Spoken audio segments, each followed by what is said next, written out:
ব্যতিক্রম বাওবি BA BSS programme Bangla ভাষা 1 সাহিত্য প্রথম সেমিস্টার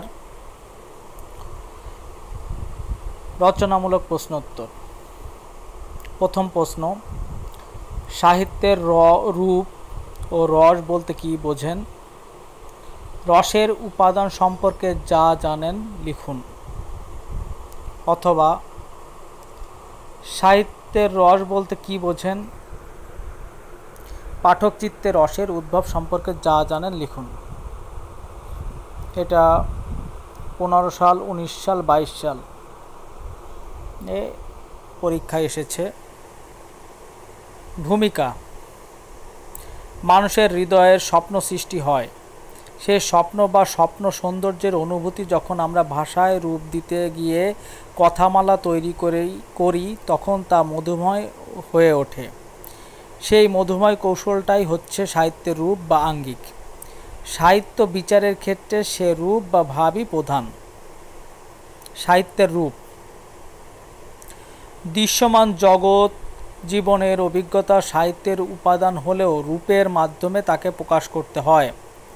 সাহিত্য সমালোচক উইলিয়াম হেনরি হ্যাডসন সাহিত্যের প্রধান উপকরণ হিসাবে রূপরীতিকে স্বীকৃতি দিয়েছেন। রবীন্দ্রনাথ ঠাকুরের মতে সাহিত্যের প্রধান অবলম্বন জ্ঞানী বিশেষ বিষয় নয়, ভাবের বিষয়।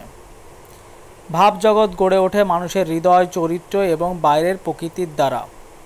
সে ভাবজগৎ অন্যের হৃদয়ে স্থান লাভ করে শিল্পীর প্রকাশের ক্ষমতার গুণে। পাঠক বা অন্যের হৃদয়ে ভাবের সঞ্চয় করতে গেলে সাহিত্যের কথাকে সৌন্দর্যমণ্ডিত করতে হয়। লেখকের বর্ণনায় যে কলাকৌশল প্রয়োজন পড়ে তাই হচ্ছে সাহিত্যের রূপ। সাহিত্যের রস: সংস্কৃত অলঙ্কারিকগণ বলেন, কাব্যাং রসাত্মক বাক্যং। রসাত্মক বাক্যই কাব্য। রস ধাতুর অর্থ আস্বাদন, সুতরাং যা আস্বাদ্য তাই রস, এবং একমাত্র সহৃদয় অনুভূতিশীল চিত্তই রসাদানের অধিকারী। এ রস সহৃদয়জনের আনন্দময় মানসিক অবস্থান মাত্র। সংস্কৃত অলঙ্কারিক ভাব ও রসকে সাহিত্যের বীজ ও ফল বলে অভিহিত করেছেন। যথা বীজাং বৃক্ষ বৃক্ষাৎ পুষ্পাং ফলক তথা তথা মুঙ্কো রসা সর্বে ভেতেভ্য ভাষা ব্যবস্থিতা। রসাচার্যগণ বলেন যে রসানন্দ ব্রহ্মস্বাদ সহোদর, অর্থাৎ কাব্যপাঠে পাঠক এমন এক বিস্ময়াত্মক নিরপেক্ষ রসালোকে উত্তীর্ণ হন যেখানে তিনি তন্ময়ত্ব প্রাপ্ত হন। রস সম্পর্কে কবিগুরু রবীন্দ্রনাথ ঠাকুর বলেন, সরস্বতীর অবসান বস্তুপিণ্ডের উপর নহে, পদ্মের স্নিগ্ধ সৌন্দর্যই তাহার অধিষ্ঠান। রসের উপাদান ও উদ্ভব: রসের বিচারে রসের উপাদান 4টি, যথা ক স্থায়ী ভাব, খ বিভাব, গ অনুভাব, ঘ সঞ্চরী ভাব। এ উপাদানগুলোর স্বরূপ ভালোভাবে বুঝলেই রসের প্রকাশ ও অভিব্যক্তি অনুধাবন করা সম্ভব। মানুষের বাসনালোকে সর্বদা অসংখ্য ভাব দৃঢ়ভাবে বর্তমান। আমাদের মনোজগতের এসব ভাবের গতিবিধি বিচিত্র এবং স্বতন্ত্র। প্রাচীন অলঙ্কার শাস্ত্রীগণ এ ভাবরসের 9টি উপাদানকে স্বীকৃতি দিয়েছেন। 9টি ভাব হচ্ছে রতি, হাস, শোক, ক্রোধ, উৎসাহ, ভয়, জুগুপ্সা এবং সম। কাব্য সাহিত্য পাঠের ফলে পাঠক মনে অনুভবের কারণে এক এক সময় এক এক ভাবের সৃষ্টি হয়। সে ভাবগুলোর রস বিচার নিম্নরূপ: রতিভাব, শৃঙ্গার রস বা মধুর রস। ক্রোধ ভাব, রৌদ্ররস। জুগুপ্সা ভাব, বীভৎস রস। হাস্যভাব, হাস্যরস, শোকভাব, করুণ রস, উৎসাহভাব, বীর রস, ভয়ভাব, ভয়ান রস, বিস্ময়ভাব, অদ্ভুত রস, সমভাব, শান্তরস। কেবল কাব্যপাঠের ফলে নয়, যে কোনো সাহিত্যরূপ পাঠের পরিণামে আমাদের চিত্তে একটি রসানুভূতির উদ্ভব হয়। মাইকেল মধুসূদন দত্তের বঙ্গভাষা কবিতায় আত্মনিবেদনের যে শান্ত স্নিগ্ধ রূপ পরিলক্ষিত হয়, তাকে শান্ত রসের কবিতা বলা যুক্তিযুক্ত। অমর একুশে কবিতায় ক্রোধ এবং উৎসাহ এই দুটি ভাবের স্পন্দন আমরা অনুভব করি। কোথাও কোথাও রৌদ্র রসের প্রকাশ ঘটলেও পরিণামে পেয়ে যায় বীর রস। উপর্যুক্ত স্থায়ী ভাবকে যে তিনটি উপাদান কার্যে পরিণত করে সেগুলো হলো বিভাব, অনুভাব এবং সঞ্চরী ভাব। বহির্জগতের বিষয়কে আমরা অনুভব করি বাইরের ইন্দ্রিয় দিয়ে। দুর্ঘটনা দেখলে আমরা শোকাভিভূত হই, সকালের সুন্দর সূর্যোদয়ের দৃশ্যে আনন্দিত হই, উদ্দাম মিছিলের আহ্বানে উৎসাহ বোধ করি। এগুলোরই রস পরিণাম করুন, শান্ত কিংবা বীর রস। বিভাব। বিভাব দুই প্রকার, যথা আলম্বন বিভাব।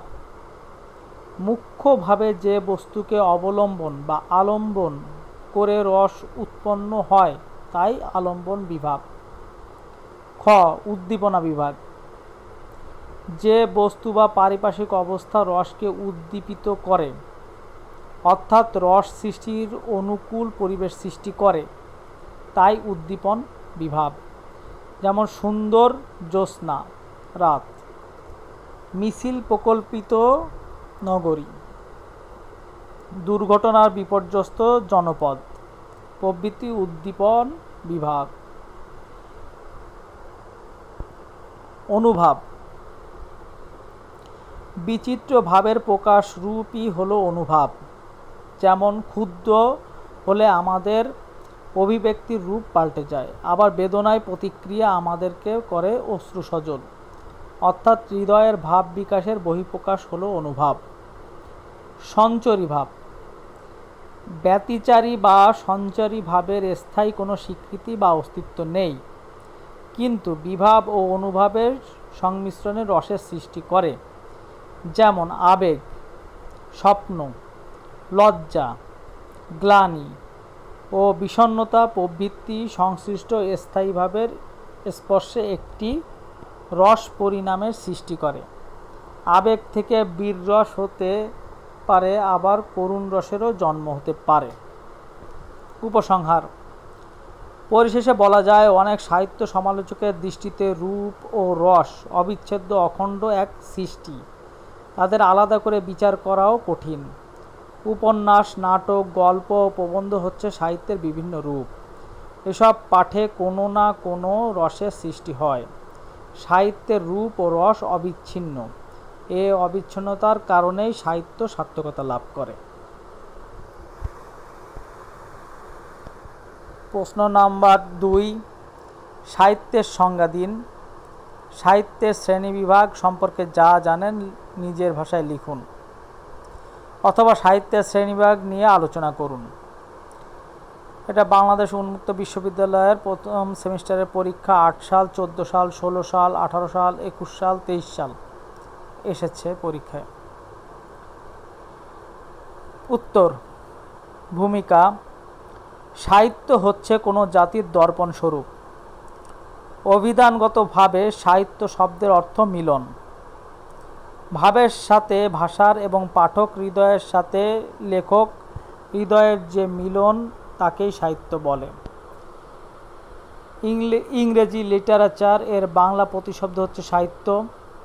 সাহিত্যিকগণ ভাব ও ভাষায় এমন একটি জগৎ সৃষ্টি করেন যে জগৎ কল্পনার হলেও বাস্তবেরই প্রতীক।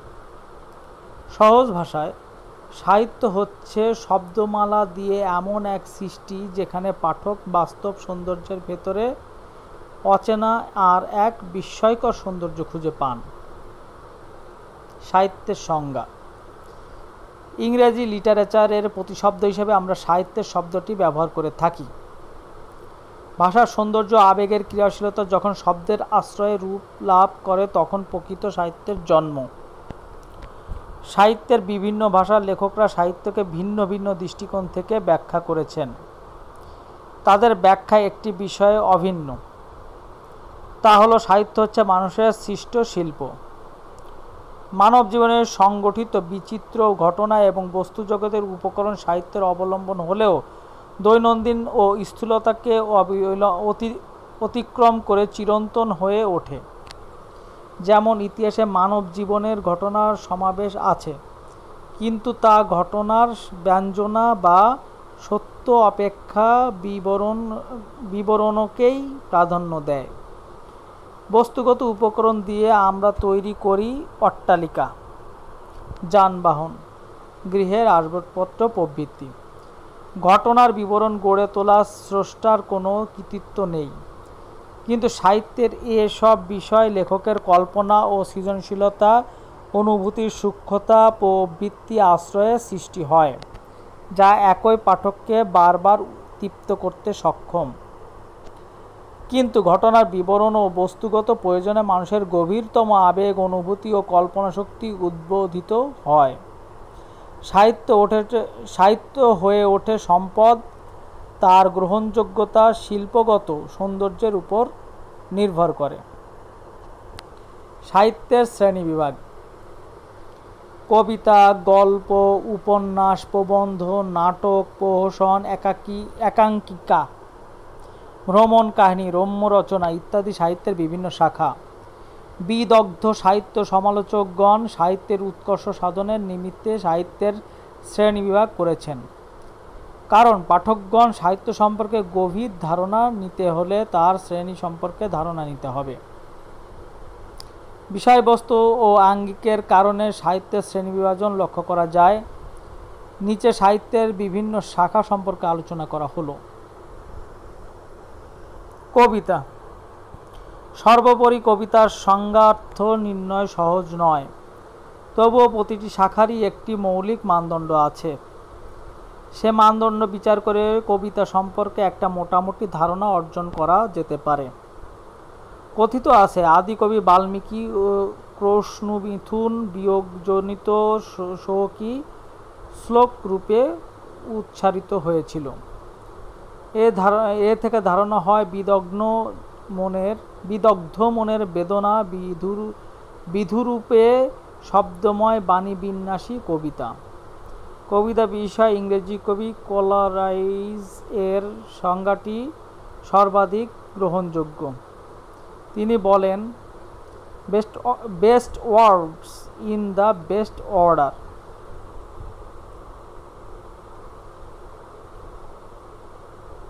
ছোট গল্প। বাংলা ভাষায় ছোট গল্প একদিকে যেমন নতুন, অপরদিকে তেমনি পুরাতন। এটি সাহিত্যের সর্বকনিষ্ঠ জনপ্রিয়। ইংরেজি স্টোরি শব্দটি বাংলা ছোট গল্পের ক্ষেত্রে ব্যবহার হয়। ছোট গল্পের ধরন, আঙ্গিক বা আকার নিয়ে বিদগ্ধ সমালোচকগণ বিভিন্ন মত দিয়েছেন, তবে রবীন্দ্রনাথের সংজ্ঞাই সবচেয়ে যথার্থ। ছোট গল্পের আকৃতি ও গঠনরীতি সম্বন্ধে রবীন্দ্রনাথের বর্ষাযাপন কবিতায় বলেছেন, ছোট ছোট ব্যথা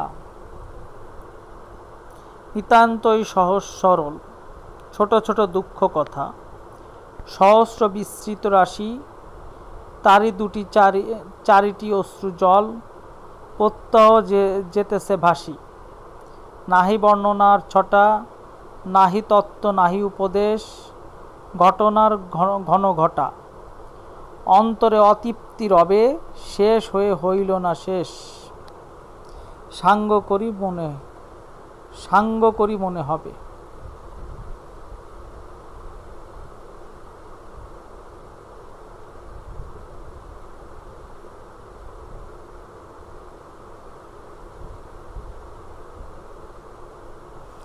শেষ হয়ে হইল না শেষ, এটাই ছোট গল্পের মূল মাধুর্য। উপন্যাস। বর্তমান যুগে উপন্যাস সাহিত্যের জনপ্রিয়তা সবচেয়ে বেশি। এর সাহায্যে সমাজের সর্বস্তরের লোকের আনন্দ দেওয়াই যেমন সহজ, তেমনি আর কোনো প্রকার সাহিত্য শিল্পের দ্বারা হয় না বললেই চলে। কিন্তু এর সুনির্দিষ্ট সংজ্ঞা দেওয়া সম্ভব না। বিভিন্ন আলোচনা ও পর্যালোচনা এবং বিতর্ক শেষে উপন্যাস সম্পর্কে বলা যায়, লেখকের ব্যক্তিগত জীবনাদর্শ ও জীবনানুভূতি কোনো বাস্তব ঘটনা অবলম্বনে যখন বর্ণনাত্মক গল্প শিল্পরূপে প্রকাশ পায় তখন তাকে উপন্যাস বলে। নাটক। নাটকের উপাদান পরিসর কবিতার তুলনায় ব্যাপক। ভারতীয় অলঙ্কার শাস্ত্রে নাটকের কবিতারই একটি রূপ, অর্থাৎ দৃশ্যকাব্য হিসেবে অভিহিত করা হয়েছে। তবে নাটক দৃশ্য ও শ্রব্য কাব্যের সমন্বয়ে রঙ্গমঞ্চের সাহায্যে গতিমান মানবজীবনের প্রতিচ্ছবি আমাদের সামনে মূর্ত করে তোলে।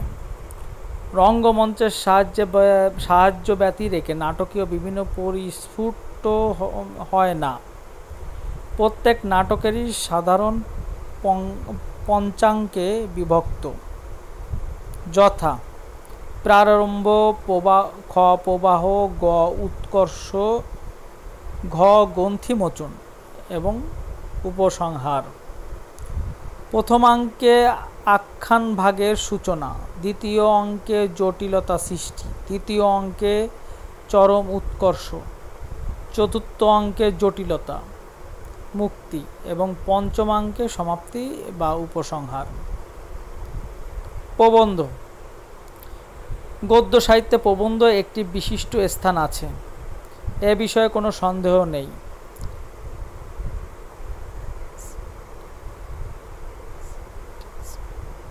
সেন্টেন্সবারি প্রবন্ধকে ওয়ার্ক অফ পোজ আর্ট বলেছেন। সাধারণ কল্পনা ও বুদ্ধিবৃত্তিকে আশ্রয় করে লেখক কোনো বিষয়বস্তু সম্বন্ধে যে আত্মসচেতন নাতিদীর্ঘ সাহিত্য রূপ সৃষ্টি করেন তাকেই প্রবন্ধ বলে। প্রবন্ধ প্রধানত দুই প্রকার, যথা তন্ময় এবং মন্ময়। তন্ময় প্রবন্ধ হচ্ছে বস্তুনিষ্ঠ, আর মন্ময় শ্রেণীর প্রবন্ধ ব্যক্তি চিন্তা অপেক্ষা ব্যক্তি হৃদয়ের প্রাধান্য পায়। উপসংহার।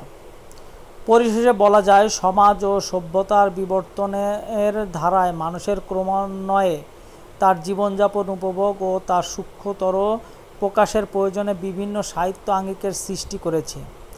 এভাবে ক্রমান্বয়ে মানুষ তার প্রয়োজনে সৃষ্টি করেছে উপন্যাস, ছোট গল্প ও প্রবন্ধ তথা সাহিত্যের। প্রশ্ন নাম্বার 3, সাহিত্যে স্টাইল বলতে কি বোঝায়? স্টাইলের সংক্ষিপ্ত বিবরণ সহ স্টাইলের শ্রেণীভেদ সম্পর্কে আলোচনা করুন। ভূমিকা। সাহিত্যের ক্ষেত্রে স্টাইল খুবই গুরুত্বপূর্ণ। প্রতিটি সার্থক লেখকের একটা নিজস্ব স্টাইল থাকে। লেখক বা শিল্পী ছাড়াও যে কোনো মানুষের একটি বিশেষ স্টাইল থাকে। কথায়, আচার আচরণে, চলাফেরার মধ্যে এই স্টাইল প্রতিফলিত ঘটে। আমরা প্রায় সময় স্টাইল বলতে ফ্যাশনকে বুঝি, কিন্তু মুখ ও মুখোশের মধ্যে যে পার্থক্য স্টাইল ও ফ্যাশনের মধ্যে সেই একই পার্থক্য। স্টাইলের মধ্য দিয়ে একজন মানুষের ব্যক্তিত্ব প্রতিফলিত হয়। সাহিত্যের ক্ষেত্রে একজন লেখকের দৃষ্টিভঙ্গি, মানসিকতা, বোধবুদ্ধি ও সচেতন প্রয়াস থেকে স্টাইল সৃষ্টি হয়। স্টাইলের উপর লেখকের সাফল্য ও সৃষ্টির স্থায়িত্বতা নির্ভর করে। ভারতীয় অলঙ্কার শাস্ত্র রীতি শব্দটি ব্যবহৃত হয় স্টাইলের প্রতিশব্দ হিসেবে। অলঙ্কার শাস্ত্রবিদ আচার্য বামনের মতে রীতি হচ্ছে পদ রচনার বিশিষ্ট ভঙ্গি এবং এই রীতি কাব্যের আত্মা। তিনি মনে করেন মাধুর্য, ওজ, প্রসাদ ইত্যাদি গুণে কাব্য বিশিষ্টতা লাভ করে। কাব্যতত্ত্ববিদ কুলন্তের মতে রীতি বা প্রকাশভঙ্গির কবির অন্তরের স্বভাবকেই প্রকাশ করে। পাশ্চাত্যের সাহিত্য ভাবনার স্টাইলকে বিচিত্রভাবে দেখা গেছে। প্লেটো এবং তার অনুসারীগণ স্টাইলের উৎস হিসাবে ভাব ও রূপের মিলকেই চিহ্নিত করেছেন। উদাহরণ হিসাবে দেখা যায় মাইকেল মধুসূদন দত্তের বঙ্গভাষা কবিতাটির মূল বিষয়বস্তু হচ্ছে মাতৃভাষা প্রীতি। কবিতাটির ভাববস্তুর সঙ্গে তার স্টাইলের সম্পর্ক অনিবার্য। স্টাইলকে 7টি বিভাগে ভাগ করা যায়। 1. লেখকের নামানুসারে স্টাইল, শেক্সপিয়ার বা রবীন্দ্রনাথ স্টাইল। 2. কাল বিচারে মধ্যযুগীয় বা আধুনিক স্টাইল। 3 হলো ভাষার বৈশিষ্ট্য বিচারে জার্মান বা বঙ্গীয় স্টাইল। 4. অঞ্চল ভিত্তিক গ্রিক বা এশীয় স্টাইল। 5. জনগণের রুচি অনুযায়ী জনপ্রিয় স্টাইল। 6. বিষয় অনুযায়ী বৈজ্ঞানিক স্টাইল, ঐতিহাসিক স্টাইল, নীতিমূলক স্টাইল।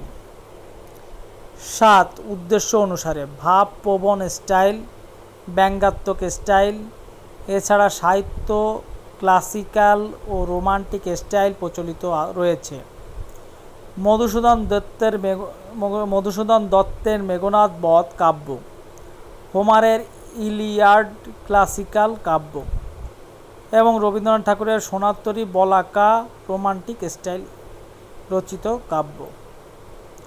উপসংহার: পরিশেষে বলা যায় অ্যারিস্টটল ও অনুসারীদের মতে স্টাইলের কোনো গুণ অনেকগুলো উপাদানের ফলে। প্রশ্ন 4, কবিতা কাকে বলে? কবিতার ক্ষেত্রে অলঙ্কারের তাৎপর্য ব্যাখ্যা করুন। বাউবি 9, 12, 17, 21 সালে প্রশ্নটা এসেছে। কবিতার ক্ষেত্রে অলঙ্কারের ব্যবহারের তাৎপর্য ব্যাখ্যা করুন। কবিতার সংজ্ঞা: ব্যক্তির অনুভূতি, আবেগ, রহস্যানুভূতি প্রতিফলন ঘটে এ প্রতিটি যথার্থ কবিতায়। মানুষের হৃদয়ে বিশেষ অনুভূতিকে প্রকাশের জন্য সুশৃঙ্খলবদ্ধ শব্দগুচ্ছের তাৎপর্যময় বিন্যাস থেকে কবিতার সৃষ্টি হয়। এই সুশৃঙ্খলবদ্ধ শব্দের বাণী বিন্যাস হচ্ছে কবিতা। কবিতা মানুষের সংবেদনশীল মনের ভাবময় প্রকাশ। কবিতা সৃষ্টিতে শব্দ, অলঙ্কার, উপমা, চিত্রকল্প, রূপক, প্রতীক প্রভৃতি বিশেষ গুরুত্বপূর্ণ ভূমিকা পালন করে। সাধারণভাবে বলতে পারি আবেগ, অনুভূতি, স্বপ্ন, কল্পনা প্রভৃতি ব্যক্তি মানুষের সাধারণ প্রবণতা। এগুলোর সঙ্গে কবির সৃজনশীলতা যুক্ত হয়ে কবিতার জন্ম হয়। কবিতা সম্বন্ধে সবচেয়ে সুন্দর সংজ্ঞা দিয়েছেন কবি সমালোচক মোহিতলাল মজুমদার। তিনি বলেন, কাব্যলক্ষ্মীর সঙ্গে আত্মার রতিসুখ সংভোগকালে রস মূর্ছিত মানবের দিব্য ভাববিধুর গদগদ ভাবই কবিতা। কবিতার ক্ষেত্রে অলঙ্কারের তাৎপর্য: কবিতা অলঙ্কারের অবিচ্ছেদ্য। অন্যদিকে অলঙ্কার শব্দের আবেদনিক অর্থ অলঙ্কৃত করা, যোগ ঘয় ন, আভরণ বা ভূষণ, অর্থাৎ যেসব উপাদান কবিতায় অবয়বকে সৌন্দর্যমণ্ডিত করে তোলে, সাধারণ অর্থে তাই অলঙ্কার। কিন্তু কবিতা এমন একটি শিল্প মাধ্যম যেখানে অলঙ্কার বহিরঙ্গ উপাদান হিসেবে গৃহীত হয়নি, অবিচ্ছেদ্য অঙ্গে পরিণত হয়েছে। অনুভূতি বা চেতনা প্রকাশের প্রয়োজন কবি প্রথমে অনিবার্য কিছু শব্দ নির্বাচন করেন, অতঃপর চেতনা ও শব্দের এমন একটি মিলনবন্ধন ঘটান যেখানে একটি থেকে আরেকটি বিচ্ছিন্ন করলে কবিতারই অপমৃত্যু হয়। প্রাচীন গ্রীসের অলঙ্কার শাস্ত্রের উদ্ভব হয়। ওই সময় গ্রিক মনীষীরা কাব্যতত্ত্বেরও উদ্ভব করেন এবং এ দুয়ের মধ্যে তারা সুস্পষ্ট পার্থক্য নির্ধারণ করেছিলেন।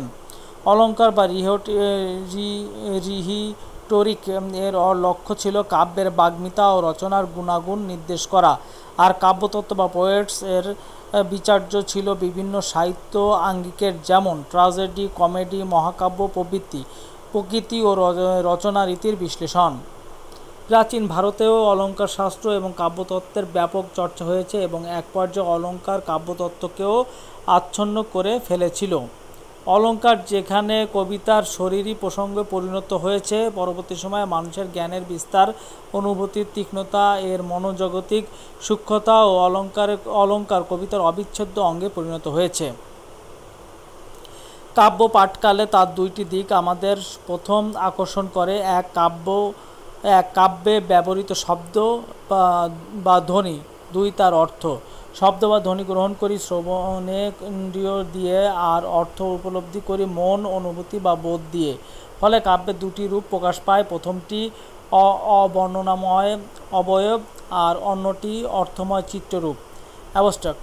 এ রূপগত বিভাজনের ফলে অলঙ্কার দুই রকম, যেমন শব্দালঙ্কার। শব্দালঙ্কার নিয়ন্তা হলো শব্দ বা ধ্বনি। এ ধ্বনি কখনো পদধ্বনি, কখনো বর্ণধ্বনি, আবার কখনো বাক্যধ্বনি। পদালঙ্কার প্রধানত কবিতার শরীরী ভূষণকে বিশেষায়িত করে। এ অলঙ্কারের মধ্যে অনুপ্রাস, যমক, শ্লেষ, বক্রোক্তি প্রভৃতি প্রধান। অর্থালঙ্কার অর্থ বা ধ্বনির পরিবর্তে অর্থের প্রাধান্য পায়। কবিতার অন্তর্নিহিত তাৎপর্য, গভীরতা ও ব্যঞ্জনা অর্থালঙ্কারে নিহিত। অর্থালঙ্কারের পরিধি ব্যাপক।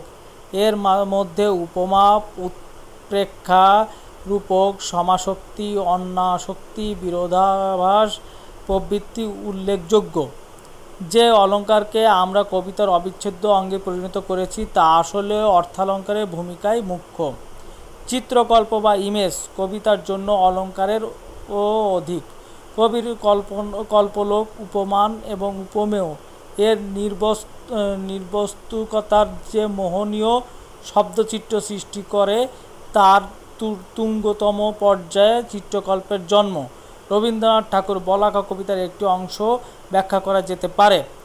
মনে হলো এ পাখার বাণী দিন আনি, শুধু পলকের তরে পুলকিত নিশ্চলের অন্তরে অন্তরে। বেগের আবেগ পর্বত চাহিল হতে বৈশাখের নিরুদ্দেশ মেঘ। উদ্ধৃতাংশ শব্দ, ধ্বনি এবং চিত্রকল্পনার অন্তর্ময় প্রয়োগে যে নির্বস্তুক ব্যঞ্জনা লাভ করেছে তার ব্যাখ্যা অলঙ্কারের সূত্র দিতে পারলেও এর অর্থমেয়তা অনুভূতির গভীরতা দিয়েই অনুধাবন করতে হবে। উপসংহার: পরিশেষে বলা যায়, কবিতা ও অলঙ্কার পরস্পর অবিচ্ছেদ্য। এ কারণে কবিতার ক্ষেত্রে অলঙ্কারের তাৎপর্য ব্যাখ্যাতীত, অনেকটা একই মুদ্রার এপিঠ ওপিঠ। প্রশ্ন নাম্বার 5, কবিতা বলতে কি বোঝায়? কবিতার বিভিন্ন শ্রেণী বিভাগ, আঙ্গিকের পরিচয় দিন। বাংলাদেশ উন্মুক্ত বিশ্ববিদ্যালয় 23 সালে এই প্রশ্নটা এসেছে। ভূমিকা: প্রতিটি সাহিত্যের আঙ্গিকের উপাদান মানুষের জীবন, পারিপার্শ্বিক সমাজ, অর্থাৎ মানুষের চিন্তা ও কর্মের সঙ্গে সংশ্লিষ্ট সকল প্রসঙ্গ। জীবনকে দেখার এবং উপস্থাপন করার বৈশিষ্ট্যই সাহিত্যের প্রতিটি আঙ্গিককে স্বতন্ত্র করে দেয়। আবার এই সব সাহিত্যরূপের মধ্যে বিষয়বস্তু, আঙ্গিক বিন্যাস ও ভাষারীতির কারণে শ্রেণীকরণ অনিবার্য হয়ে পড়ে। কবিতার আঙ্গিক বৈশিষ্ট্য সম্পর্কে ধারণা অর্জন করতে হলে তার বিভিন্ন শ্রেণীর স্বতন্ত্র গঠনরীতি, ভাষা বিন্যাস, ছন্দরীতি প্রভৃতি বিষয়ে জানতে হবে। কবিতার সংজ্ঞা: ব্যক্তির অনুভূতির আবেগ, রহস্যানুভূতি প্রতিফলন ঘটে প্রতিটি যথার্থ কবিতায়। মানুষের হৃদয়ে বিশেষ অনুভূতিকে প্রকাশের জন্য সুশৃঙ্খল শব্দগুচ্ছের তাৎপর্যময় বিন্যাস থেকে কবিতার সৃষ্টি। এই সুশৃঙ্খল শব্দের বাণী বিন্যাস হচ্ছে কবিতা। কবিতা মানুষের সংবেদনশীলতা, মনের ভাবময় প্রকাশ। কবিতা সৃষ্টিতে ছন্দ, অলঙ্কার, উপমা, চিত্রকল্প, রূপক, প্রতীক প্রভৃতি বিশেষ গুরুত্বপূর্ণ ভূমিকা পালন করে। সাধারণভাবে বলতে পারি, আবেগ, অনুভূতি ও কল্পনা, স্বপ্নকল্পনা প্রভৃতি ব্যক্তি মানুষের সাধারণ প্রবণতা।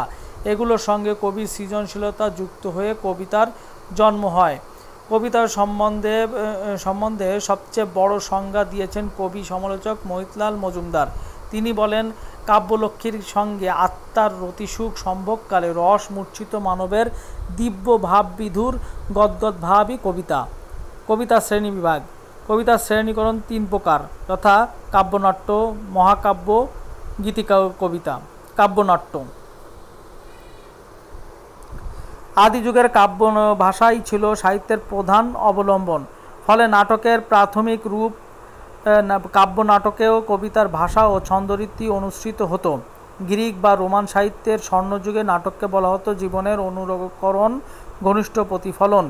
এলিজাবেথের যুগে কালজয়ী নাট্যকার শেক্সপিয়ার নাটকগুলো জীবনের বহুমুখী বৈশিষ্ট্যকে ধারণ করলেও কবিতার রূপরীতি ছিল তার প্রধান অবলম্বন। সাধারণ দর্শক শ্রোতার নিকট গ্রহণযোগ্য ও আকর্ষণীয় করে তোলার জন্য নাট্য সংলাপ ভাষাকে লৌকিক ভাষার কাছাকাছি নিয়ে আসেন নাট্যকাররা।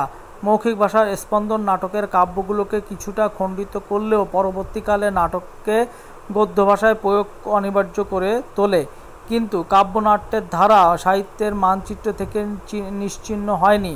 19 শতকে গিরিশচন্দ্র ঘোষ, পরে রবীন্দ্রনাথ ঠাকুর, বুদ্ধদেব বসু কাব্যনাটকের রূপরীতি, ভাষা ও ছন্দকে মানুষের পরিবর্তনশীল সাহিত্য রুচির কাছে গ্রহণযোগ্য করে তুলতে প্রভূত পরীক্ষা নিরীক্ষা করেছেন। সাম্প্রতিককালে বাংলাদেশের সাহিত্য জগতে সৈয়দ শামসুল হক কাব্যনাটক রচনার ক্ষেত্রে গভীর নিষ্ঠা, আন্তরিকতা ও শিল্প সাফল্যের পরিচয় দিয়েছেন। মহাকাব্য কবিতার প্রাচীনতম শাখা যে মহাকাব্য, এ বিষয়ে কোনো সন্দেহ নেই। গ্রিক ইপোস শব্দের ইংরেজি শব্দ ইপিক, মহাকাব্যের ইংরেজি প্রতিশব্দ। ইপোস এর প্রাচীন অর্থ ছিল শব্দ। সময়ের বিবর্তনে এই শব্দের উপর বিভিন্ন অর্থ আরোপিত হয়ে কখনো বিবরণ বা কাহিনী, কখনো গীতি বা বীরত্বব্যঞ্জক কাব্য, এভাবে অর্থের রূপান্তর ঘটতে ঘটতে একসময় ইপিক এর অর্থ দাঁড়িয়ে যায় আখ্যানমূলক বা বীরত্বব্যঞ্জক কবিতা। গ্রিক সাহিত্যতাত্ত্বিক অ্যারিস্টটল তার কালজয়ী গ্রন্থ পোয়েট্রিক্স এর ট্র্যাজেডির উপর বিস্তৃত আলোচনা করতে গিয়ে মহাকাব্যের লক্ষণ ও স্বরূপ সম্পর্কে মন্তব্য করেছেন। কাহিনীর বিস্তার, ধর্মিতা, গুজগুণ সম্পন্ন শব্দপ্রয়োগ ও হেক্টামিটার ছন্দ মহাকাব্য গঠন রীতির বিশেষত্ব ও স্বতন্ত্র। অ্যারিস্টটল আর যে দুটি লক্ষণের কথা বলেছেন তা অত্যন্ত গুরুত্বপূর্ণ। মহাকাব্য দুই প্রকার, তা হল জাত মহাকাব্য ও সাহিত্যিক মহাকাব্য। জাত মহাকাব্য, এতে একটি সমাজ বা রাষ্ট্রের যূথবদ্ধ জীবনপ্রণালী, মানবীর আচার আচরণ, বিশ্বাস, প্রেম, সংঘাত বিন্যস্ত হয়। নির্দিষ্ট সময়খণ্ডের পরিবর্তে একটি সমাজের অতীত বর্তমানের দীর্ঘ সময় সীমা জাত মহাকাব্যে অনুসৃত হয়। ব্যক্তিবিশেষ রচনা করলেও জাত মহাকাব্যের সামাজিক ঘটনা, পরিক্রমা ও জীবনের সামগ্রী রূপায়ণ ঘটে। বাল্মীকি রচিত রামায়ণ ও কৃষ্ণদ্বৈপায়ন ব্যাসকৃত মহাভারত ঘটনা বিষয়বস্তু এ চরিত্রের বৈচিত্র্য ভারতবর্ষের আদিকাল গোটা সমাজ ব্যবস্থাকে উন্মোচন করেছে। হোমার রচিত ইলিয়ড ও ওডেসি প্রাচীন গ্রিসের যৌথ সমাজ ব্যবস্থা মহাকাব্যিক রূপ। ইলিয়ড এ ট্রয় যুদ্ধের শেষ পর্যায়ে কাহিনী অবলম্বিত হলেও 10 বছর ব্যাপ্ত যুদ্ধের সমগ্র ছবি কবির গ্রন্থ নৈপুণ্যে এতে বিধৃত হয়েছে। ওডেসিতে ট্রয় যুদ্ধের ঘটনা প্রবাহের সঙ্গে যুক্ত হয়েছে ইথাকা রাজ্যের জনজীবন। নায়ক ওডেসিউসের অবিশ্বাস্য ভ্রমণ ও সংগ্রাম এবং পেনিলোপির বিলম্বিত ভাগ্য জীবন হোমার ঘটনা ভারাক্রান্ত এ মহাকাব্যের চরিত্রের নিয়ন্ত্রণ প্রতিষ্ঠা করেছেন। সাহিত্যিক মহাকাব্য, এ জাতীয় মহাকাব্য পৌরাণিক ঘটনা কিংবা কোনো জাত মহাকাব্যের ঘটনাসমূহ অবলম্বনে কবির যুগ সমাজ মানস ও দৃষ্টিভঙ্গির সমবায় এক আধুনিক সৃষ্টি। এ শ্রেণীর মহাকাব্যের মধ্যে ভার্জিনের ইনিদ, তাসর জেরুজালেমের ডেলিভার্ড, দান্তের ডিভাইন কমেডি, জন মিল্টনের প্যারাডাইস লস্ট এবং মাইকেল মধুসূদন দত্তের মেঘনাদ বধ কাব্য উল্লেখযোগ্য। পুরাতনের আশ্রয়ে নতুন যুগের জীবন সত্য প্রতিটি সাহিত্যিক মহাকাব্যের বিষয়বস্তু। 3. গীতি কবিতা। ব্যক্তি অনুভূতির স্বতঃস্ফূর্ত প্রকাশে গীতি কবিতা প্রধান লক্ষণ। সাবলীলতা ও সহজতার এই কাব্য আঙ্গিক সর্বাপেক্ষা বৈচিত্র্যময় ও প্রভাবশালী। প্রাচীন গ্রিসে বিনা যন্ত্র সহযোগে যে সঙ্গীত পরিবেশন করা হতো তাকে বলা হতো লাইরিক। এ থেকে বোঝা যায় লাইরিক বা গীতি কবিতার সঙ্গে সঙ্গীত ধর্মের সম্পর্ক সুনিবিড়। রবীন্দ্রনাথ ঠাকুর এবং কাজী নজরুল ইসলামের অনেক কবিতা একই সঙ্গে কবিতা ও গান, তবুও মনে রাখতে হবে, সঙ্গীত অপেক্ষা গীতি কবিতার ক্ষেত্রে বহু বিচিত্র। মানবীয় অনুভূতির বহুমুখী সত্য গীতি কবিতায় রূপ পায়। সঙ্গীতের সাথে সুরের প্রাধান্য ও নিয়ন্ত্রণ, আর গীতি কবিতার কথা ও সুরের সমন্বয়। ফলে সঙ্গীত অপেক্ষা গীতি কবিতার ক্ষেত্রে বহুগুণে বিস্তৃত। ব্যক্তি অনুভূতির সূক্ষ্মতর প্রকাশ অনিবার্য। শব্দ, ধ্বনি এবং ছন্দবিন্যাস গীতি কবিতার রূপ পায় বলে আদিকাল থেকে কবিতার এই রীতি সর্বাধিক চর্চিত সাহিত্যধারা। এ প্রসঙ্গে মহাকাব্যের সঙ্গে গীতি কবিতার বিষয়বস্তু ও আঙ্গিকগত পার্থক্যের স্বরূপ নির্দেশ করা প্রয়োজন। মহাকাব্যের বিষয় আঙ্গিক বা পূর্ব নিরূপিত, আর গীতি কবিতার বিষয় রীতি ও সময়, সমাজ ও রুচির পরিবর্তনের সঙ্গে সম্পর্কযুক্ত। মহাকাব্য বস্তুনিষ্ঠ আর গীতি কবিতা ভাবনিষ্ঠ। কবিতা গীতি কবিতা 5 ধরনের, তা হলো: স্তব ও সঙ্গীত কবিতা। সৃষ্টিকর্তা বা দেবতার উদ্দেশ্যে রচিত প্রার্থনামূলক কবিতাকে বলা হয় হিম বা স্তব সঙ্গীত। এ ধরনের কবিতা জনসাধারণের সামনে গাওয়া হতো, আবার আবৃত্তি করা হতো। অর্থাৎ সঙ্গীত ধর্ম ও বা কাব্যগুণ উভয়ই স্তর। সঙ্গীতের বৈশিষ্ট্য আধ্যাত্মিক ও ভঙ্গিভাব এ কবিতার প্রাণ। শ্রোতা সাধারণ মনে মহৎ ভাবনা জাগ্রত করার লক্ষ্যে স্তব সঙ্গীত রচিত হতো। প্রাচীন ও মধ্যযুগের সাহিত্য এ ধরনের সঙ্গীত ধর্মকে প্রাধান্য কবিতা হয়েছে প্রচুর। বৈষ্ণব পদাবলী, শ্যামা সঙ্গীত ও বাউল গানে স্তব সঙ্গীতের বৈশিষ্ট্য সুস্পষ্ট। রবীন্দ্রনাথ ঠাকুরের গীতাঞ্জলি, গীতিমাল্য ও নৈবেদ্য কাব্যগ্রন্থের অধিকাংশ কবিতায় স্তব সঙ্গীত বা হাইমান এর বৈশিষ্ট্য লক্ষ্য করা যায়। খ. স্তোত্র কবিতা। বাংলা ভাষায় ওডি এর কোনো প্রতিশব্দ নেই। বিষয়বস্তু ও গঠন বৈশিষ্ট্য অনুসারে একে স্তোত্র কবিতা বলা যেতে পারে। কবি কোনো মহৎ ভাবনায় উদ্দীপ্ত হয়ে ব্যক্তি বা বস্তুর উদ্দেশ্যে সামিল বা অমিল ছন্দে যে কবিতা রচনা করেন তাই ওডি, স্তোত্র কবিতা। প্রাচীন গ্রিক কবি পিন্ডার ওডি রচনার ক্ষেত্রে পথিকৃত। রোমান কবি হোরেস ও বেশ কিছু ওডি রচনা করেছেন। বাংলা সাহিত্য সচেতনভাবে ওডি রচনার সূত্রপাত মাইকেল মধুসূদন দত্তের ভোজাঙ্গনা কাব্য থেকে। রবীন্দ্রনাথ ঠাকুরের বসুন্ধরা, সমুদ্রের প্রতি কিংবা উর্বশী ওডি এর আধুনিক রূপায়ণ। ওডি এর লক্ষণযুক্ত উল্লেখযোগ্য সংখ্যক কবিতা আধুনিক বাংলা সাহিত্যের রচিত হয়েছে। গ. শোক কবিতা। মূল গ্রিক শব্দ ইলিজিয়াম এর অর্থ হলো বেদনার আরতি। এই শব্দ থেকে ইলিজি শব্দের উৎপত্তি। এলিজিয়া বা এলিজস কেবল শোক অর্থ বোঝাতে ব্যবহৃত হতো না। প্রাচীন গ্রিক এবং ল্যাটিন সাহিত্যে এলিজিয়া নামে 6+5 মাত্রা, প্রথম 6 পরে 5 রচিত এক ধরনের কবিতা প্রচলিত ছিল। সময়ের বিবর্তনে এলিজি বলতে এখন কেবল শোক কবিতাকেই বোঝায়। এ রীতির কবিতা কবির ব্যক্তিগত শোক কিংবা জাতীয় শোক রূপায়িত হয়। প্রিয়জনের মৃত্যুজনিত বিচ্ছেদ, বেদনা, কোনো জাতীয় ব্যক্তিত্বের মৃত্যুজনিত উপলব্ধি থেকে শোক কবিতার সৃষ্টি। গ্রিক কবি বিয়ন রচিত ল্যামেন্ট ফর অ্যাডোনেস বিশেষ ধরনের শোক কবিতা। প্যালেস্টাল এলাজি এর আদি দৃষ্টান্ত। জন মিল্টনের লিসিডাস এবং শেলির অ্যাডোনাইস এই ধারার আরও অগ্রসর পর্যায়ের কবিতা। বিয়নের কবিতা শোকের শুরু এবং সমাপ্তি, কিন্তু মিল্টন এবং শেলি তাদের শোকের মধ্যে প্রত্যাশা ও আনন্দের ব্যঞ্জনা সৃষ্টি করেছেন। টমাস গ্রের এলেজি রিটেন ইন কান্ট্রি সর্বাধিক পঠিত শোক কবিতা। ঘ. সনেট বা চতুর্দশপদী কবিতা। সনেট শব্দটির উৎপত্তি ইটালিয়ান সোনেটো অর্থাৎ মৃদু শব্দ। বা মৃদুধ্বনি শব্দ থেকে। ইটালীয় কবি দান্তে ও পেত্রার্ক সনেটের আদি রচয়িতা।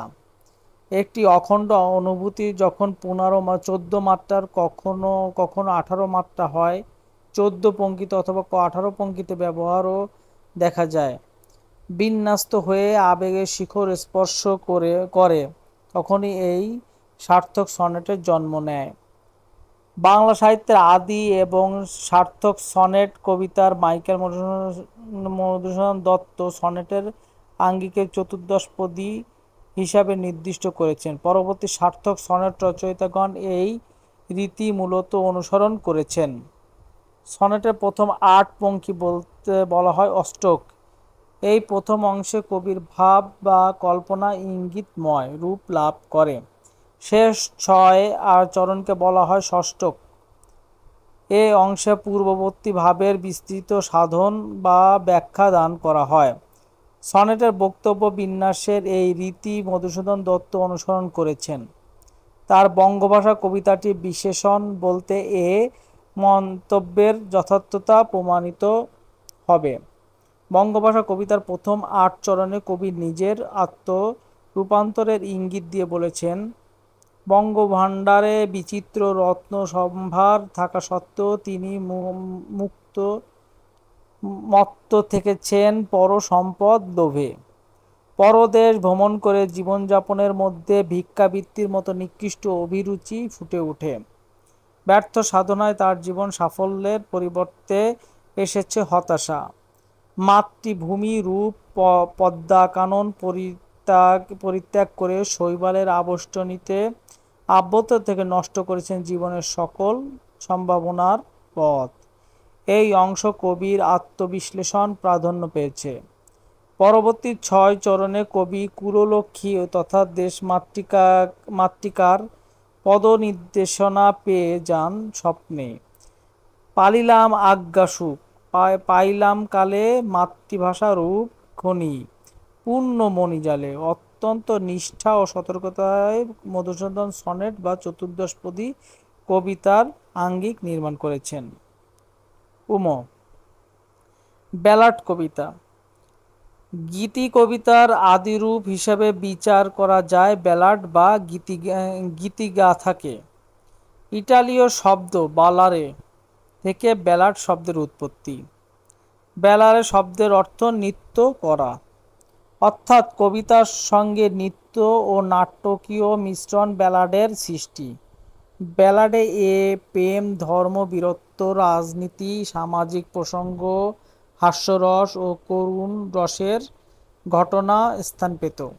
আদি ব্যালাডগুলোর রচয়িতারা অজ্ঞাতনামা, মূলত লোকজীবন তথা গ্রাম জীবনের বিচিত্র প্রসঙ্গ ব্যালাডে স্থান পেয়েছেন। এতে ব্যক্তি কিংবা সামষ্টিক জীবনের বেদনা, করুণ কাহিনীরই প্রাধান্য লক্ষ্য করা যায়। আধুনিক রোমান্টিক যুগের কবির ব্যালাডের অনুসারে লিখেছেন প্রচুর কবিতা। Wordsworth, Hardy, Coleridge, Keats, Meredith, Swinburne প্রভৃত কবি ব্যালাডের অনুসারে প্রচুর কবিতা লিখেছেন। উপসংহার: পরিশেষে বলা যায়, মানুষের আবেগ, অনুভূতি, স্বপ্ন ও কল্পনা প্রভৃতি ব্যক্তি মানুষের সাধারণ প্রবণতার অংশ। এগুলোর সাথে যখন সৃষ্টিশীলতা যুক্ত হয়, অনিবার্য শব্দের তাৎপর্যময় বিন্যাস তাকে করে তোলে ব্যঞ্জনময়। তখনই এই ব্যঞ্জনাময় শব্দ সমষ্টিতে কবিতার জন্ম হয়। 6. প্রশ্ন: ছোট গল্প কি? ছোট গল্পের গঠন, কৌশল, বৈশিষ্ট্য সম্পর্কে আলোচনা করো। খুবই গুরুত্বপূর্ণ প্রশ্ন। 22, 2008, 13, 16, 18 সালে পরীক্ষায় এসেছে। ছোট গল্পের সংজ্ঞা। ছোট গল্পের সংজ্ঞা দিতে গিয়ে বিভিন্ন পণ্ডিতগণ বিভিন্ন মতবাদ প্রকাশ করেছেন। আমেরিকার বিখ্যাত গল্পকার E.A. পো এর মতে, যে গল্প অর্ধ থেকে 1 বা 2 ঘন্টার মধ্যে এক নিঃশ্বাসে পড়ে শেষ করা যায় তাকে ছোট গল্প বলে। ইংরেজ গল্পকার H.G. ওয়েলস বলেছেন, ছোট গল্প 10 থেকে 50 মিনিটের মধ্যে শেষ হওয়া বাঞ্ছনীয়। প্রমোদ চৌধুরীর মতে ছোট গল্প ছোট ও গল্প হতে পারে। ছোট গল্পের গঠন কৌশলের বৈশিষ্ট্য। উপন্যাস এবং ছোট গল্প প্রকারণের পরিভাষা অভিন্ন, যেমন দৃষ্টিকোণ, পয়েন্ট অফ ভিউ, ঘটনাংশ, প্লট, চরিত্রাংশ, ক্যারেক্টারাইজেশন, পরিচর্যা, ট্রিটমেন্ট প্রভৃতি। ছোট গল্পকে সমগ্র জৈব ঐক্যের অর্গানিক হোল রূপ পেতে হলে উল্লেখিত আঙ্গিক উপাদানের ব্যবহার আবশ্যক। মানুষের বহির্জীবন কিংবা অন্তর্জীবনের যে কোনো ক্ষেত্র থেকে ছোট গল্পের উপকরণ আহরিত হয়। নির্মম কঠিন বাস্তব জগৎ, মানব মনের জটিল রহস্য, সংকট ও সংগ্রামের মধ্য দিয়ে বহমান জীবনের যে কোনো প্রসঙ্গকে গল্পকার গল্পের উপাদান হিসাবে গ্রহণ করতে পারে। দৃষ্টিকোণ। দৃষ্টিকোণ হচ্ছে জীবনকে দেখা এবং উপস্থাপন করার বিশেষ ভঙ্গি। ছোট গল্পে বিধৃত ঘটনা, চরিত্র ও আনুষাঙ্গিক প্রসঙ্গ যখন গল্পকার নিরাসক্তভাবে উপস্থাপন করে তখন প্রয়োগে ঘটে সর্বজ্ঞ দৃষ্টিকোণের। নায়ক, কেন্দ্রীয় চরিত্র কিংবা গল্প বিধৃত কোনো কোনো ক্ষেত্রে সমগ্র গল্প আমি নায়ক বক্তার দৃষ্টিকোণ থেকে উপস্থাপিত হয়। আবার কোনো কোনো ক্ষেত্রে দেখা যায় লেখক কিংবা কেন্দ্রীয় চরিত্র ছাড়াও ঘটনার প্রান্তে অবস্থানকারী কোনো চরিত্রের দৃষ্টিকোণ থেকে গল্পের কাহিনী উপস্থাপিত হয়।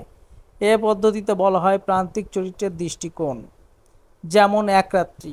গল্পটিতে শুরু হয়েছে এভাবে: সুরবালার সঙ্গে একত্রে পাঠশালায় গিয়াছি এবং বউ বউ খেলিয়াছি। তাহাদের বাড়িতে গেলে সুরবালার মা আমাকে বড় যত্ন করিতেন এবং আমাদের দুইজনকে একত্র করিয়া আপনা আপনি বলা বলি করিতেন। আহা, দুটিতে বেশ মানায়। গল্পের কেন্দ্রীয় চরিত্রে কোনো এক স্কুলের সেকেন্ডারি মাস্টারের দৃষ্টিকোণ থেকে গল্প কাহিনী বর্ণিত হয়েছে। উত্তম পুরুষ গল্পের ঘটনা, চরিত্র, চরিত্রের অন্তর্জগৎ, পরিবেশ, পরিস্থিতি উপস্থাপন করতে লেখককে যথেষ্ট সতর্ক থাকতে হয়। সর্বজ্ঞ লেখকের দৃষ্টিকোণ অপেক্ষা কথক চরিত্রের মাধ্যমে সাফল্যের সঙ্গে ঘটনা বর্ণনার রবীন্দ্রনাথের দক্ষতা অতুলনীয়। মানিক বন্দ্যোপাধ্যায়ের প্রাগৈতিহাসিক গল্প সর্বজ্ঞ লেখকের দৃষ্টিকোণ থেকে রচিত। সমাজ ও মানুষের জীবনে যে অনালোকিত প্রান্ত ও এ গল্পে উন্মোচিত হয়েছে, লেখকের জীবনাভিজ্ঞতার বৈচিত্র্য গভীরতা ছাড়া তা সম্ভব ছিল না। ভিখু, পাঁচি ও বশিরের চরিত্র, গতিবিধি ও অন্তর্জগতে অবলোকনের জন্য লেখকের সর্বজ্ঞ দৃষ্টিকোণের প্রয়োগই যথার্থ। ঘটনাংশ। প্লট বলতে আমরা সাধারণত উপন্যাস, নাটক বা গল্পে বিধৃত ঘটনাকে বুঝি। ইতিহাসে ঘটনা তাকে প্লট বলি না, গল্প হিসাবে চিহ্নিত করি না। এর কারণ ইতিহাস হলো ঘটে যাওয়া কাহিনীর বিবরণ মাত্র, আর গল্প, উপন্যাস ঘটনার সময় শৃঙ্খলা অনুসারে বিন্যস্ত হয়। এ কারণে প্লটকে বলা হয় কার্যকারণ সম্বন্ধযুক্ত সময়ের বিন্যাস। গল্পে বিধৃত চরিত্র সেই সময়ের মধ্য দিয়ে বহমান। চরিত্রায়ন। চরিত্র বা মানবী যে কোনো সাহিত্য রূপের মুখ্য উপাদান। দৃষ্টিকোণ ও প্লটের অনিবার্যতায় গল্পে চরিত্রের অবস্থান নিরূপিত হয়। চরিত্রকে একজন লেখক কী প্রক্রিয়ায় উপস্থাপন করবে সেই মনোভক্তি থেকেই চরিত্রায়ন শব্দটি ব্যবহৃত হয় এবং চরিত্রের চরিত্রায়ন ঘটে। পরিচর্যা। ছোট গল্প কেবল বর্ণনাত্মক শিল্প নয়, পরিবেশ, পরিস্থিতি ও চরিত্রের স্বরূপ উন্মোচন প্রয়োজনে গল্পকার তার বর্ণনা ভঙ্গিকে বিভিন্নভাবে প্রয়োগ করেন। দৃষ্টান্ত সহ বিষয়টি ব্যাখ্যা করা যেতে পারে। এক রাত্রি গল্পে প্রচণ্ড ঝড় ও জলোচ্ছ্বাসের মধ্যে স্কুলের সেকেন্ডারি মাস্টার ও সুরবালার পাশাপাশি অবস্থানের চিত্রটি হলো: তখন প্রলয় কাল, তখন আকাশে তারার আলো ছিল না, এবং পৃথিবীর সমস্ত প্রদীপ নিভিয়া গিয়ে গেছে। তখন একটি কথা বলিলেও ক্ষতি ছিল না, কিন্তু একটা কথাও বলা গেল না। কেহ কাহাকে একটা কুশল প্রশ্নও করিল না। কেবল দুজনে অন্ধকারের দিকে চাহিয়া রহিলাম। পদতলে গাঢ় কৃষ্ণবর্ণ উন্মত্ত মৃত্যুস্রোত গর্জন করিয়া ছুটিয়া চলিল। উদ্ধৃত অংশটি কেবল বর্ণনা নয়, এক গভীর কাব্যময়তা এখানে সুস্পষ্ট। সুতরাং এই অংশের ট্রিটমেন্ট বা পরিচর্যাকে বলতে হবে কাব্যানুগত বা পোয়েট্রিক্স। সৈয়দ অলিউল্লাহ নয়নচারা গল্পের শুরুটা এরকম: ঘনায়মান কালো রাতে জনশূন্য প্রশস্ত রাস্তাটিকে ময়ূরাক্ষী নদী বলে কল্পনা করতে বেশ লাগে, কিন্তু মনের চরে যখন ঘুমের বন্যা আসে তখন মনে হয় ওটা সত্যি ময়ূরাক্ষী। রাতের নিস্তব্ধতায় তার কালো স্রোত কলকল করে। দূরে আধারে দেখা তীর রেখা নজরে পড়ে একটু একটু মধ্যজাল ভাসন্ত জেলে ডিঙ্গিগুলোর বিন্দু বিন্দু লালচে আলো ঘন আধারে সর্বং সহা তারার মতো মৃদু মৃদু জলে। গল্পটিকে সূত্রানুসারে সর্বজ্ঞ লেখকের দৃষ্টিকোণে উপস্থিত মনে হলেও গভীর বিবেচনা দুর্ভিক্ষ পীড়িত নয়নচারা গ্রাম থেকে শহরে আগত আমোদ দৃষ্টিতে এর ঘটনা ও বিষয় বিন্যাস হয়েছে। উদ্বৃত্ত অংশের প্রতিটি বাক্যই ব্যঞ্জনাময় প্রতীকী। জনশূন্য রাস্তাটিকে ময়ূরাক্ষী নদী হিসেবে প্রতিভাত হওয়ার কার্যকারণ আমু চরিত্রের দৃষ্টিকোণ প্রয়োগের মধ্যে নিহিত হয়েছে। এ অংশে পরিচর্যার কাম্যময়তা ও প্রতীকী কৌশলের অপরূপ মিশ্রিত ঘটেছে। আয়তন। ছোট গল্পে আয়তন নিয়ে এডগার অ্যালান পো সহ প্রথম যুগের গল্পকারদের মধ্যে মতভেদ রয়েছে, কিন্তু আয়তনের ছোট গল্পের স্বরূপ নির্দেশনার জন্য যথেষ্ট নয়। রবীন্দ্রনাথের পোস্টমাস্টার ও নষ্টনীড় গল্প আয়তনের দিক থেকে বিপরীত বৈশিষ্ট্যের ধারক। পোস্টমাস্টার গল্পের সীমিত আয়তনে দুটি চরিত্রের অন্তত বাহির সংহত রূপ পেয়েছে, আর নষ্টনীড় আয়তনের দিক থেকে উপন্যাসের সমান, কিন্তু ঘটনা ও চরিত্রের একাগ্রতা ও সমগ্রতা গল্পটিকে অনন্যতা দান করেছেন।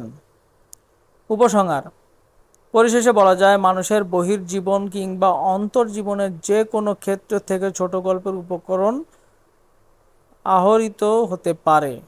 নির্মম কঠিন বাস্তব জগৎ, মানব মনের জটিল রহস্য, সংকট ও সংগ্রামের মধ্য দিয়ে বহমান জীবনের যে কোনো প্রসঙ্গকে গল্পকার গল্পের উপাদান হিসাবে গ্রহণ করতে পারেন। প্রশ্ন নম্বর 7, ছোট গল্পের রূপ বৈচিত্র্য বিশেষ আলোচনা করো। বাংলাদেশ উন্মুক্ত বিশ্ববিদ্যালয় 10, 13, 18 সালে এই গল্পটি পরীক্ষায় এসেছে। ভূমিকা: ছোট গল্পের আত্মসচেতন সৃষ্টি। এতে থাকে বিন্দুর মাঝে সিন্ধুর গভীরতা। এতে বিশেষ প্রকার গঠন রীতি, বিষয়বস্তু চয়ন, চরিত্র সৃষ্টি, কথোপকথন, পরিবেশ সৃষ্টি, বাণীভঙ্গি প্রভৃতির প্রতি বিশেষ দৃষ্টি রাখতে হয়। আধুনিককালের ছোট গল্প জীবনের বহুমুখী জটিলতার স্পর্শের বিভিন্ন রূপ ধারণ করেছে। ছোট গল্পের রূপ বৈচিত্র্য বিষয়বস্তুর দিক থেকে জীবনের একটিমাত্র অংশ ছোট গল্পে রূপায়িত হয়, অর্থাৎ প্রবাহমান জীবনের শত শত বৈচিত্র্যময় মুহূর্তের একটিমাত্র রূপ ছোট গল্পের উপজীব্য। ডক্টর শ্রীকুমার বন্দ্যোপাধ্যায় বলেন, একটি ক্ষুদ্র আখ্যান ভাগে একটি সমগ্র জীবনের তাৎপর্য প্রতিবিম্বিত করাই ছোট গল্পের উদ্দেশ্য ও প্রেরণা। কাহিনীগত ও রসগত দিক থেকে ছোট গল্প নানা প্রকার। বঙ্কিমচন্দ্রের নকশা জাতীয় গল্প এবং রবীন্দ্রনাথ থেকে শুরু করে আজ পর্যন্ত বাংলা ছোট গল্পে অশেষ বৈচিত্র্য লাভ করেছে। এদের বিভিন্ন বিভাজন তুলে ধরা হলো। 1. প্রেম বিষয়ক। এ শ্রেণী গল্পের প্রেমে বিচিত্র লীলা এমন একটি বিশেষ পরিবেশ এমনভাবে অঙ্কিত হয় যে প্রেমের একটিমাত্র রস গল্পে মুখ্য হয়ে ওঠে, যেমন রবীন্দ্রনাথের এক রাত্রি, নষ্টনীড় ইত্যাদি। 2. সামাজিক। এ জাতীয় গল্প বিশেষ কোনো সামাজিক পরিবেশের কাহিনী মুখ্য হয়ে ওঠে। শরৎচন্দ্রের মহেশ ও বিন্দুর ছেলে এ শ্রেণীর অন্তর্ভুক্ত। প্রকৃতি ও মানুষ। এ শ্রেণী প্রকৃতির পটভূমি চরিত্রাঙ্কন করা হয় এবং প্রকৃতির মানুষের সুখ দুঃখের পশ্চাৎপদ রূপ ব্যবহৃত হয়, যেমন রবীন্দ্রনাথের তারাপদ অতিথি ইত্যাদি। হাস্যরসাত্মক। এ শ্রেণীর গল্পে আখ্যান ভাগ ও চরিত্রচিত্র অপেক্ষা হাস্যরস মধুরতা স্পর্শই গল্পটির সার্থকতার একমাত্র হেতু হয়ে দাঁড়ায়, যেমন রবীন্দ্রনাথের রাজটিকা এবং প্রভাত কুমারের বলবান জামাতা প্রভৃতি। 5. ঐতিহাসিক। অতীত ইতিহাসের পটভূমিতে লিখিত ঐতিহাসিক কাহিনী, ঘটনা, রোমান্স এ শ্রেণীর অন্তর্ভুক্ত, যেমন শরদিন্দু বন্দ্যোপাধ্যায়ের মৃত প্রদীপ। বৈজ্ঞানিক। বিজ্ঞানের বিষয়বস্তু বা দৃষ্টিভঙ্গি যে গল্প প্রাধান্য পায় তখন তা বৈজ্ঞানিক গল্প বলে পরিগণিত হয়ে থাকে, যেমন সুবোধ ঘোষের থেরাপি, প্রেমেন্দ্র মিত্রের শয়তানের দ্বীপ ইত্যাদি।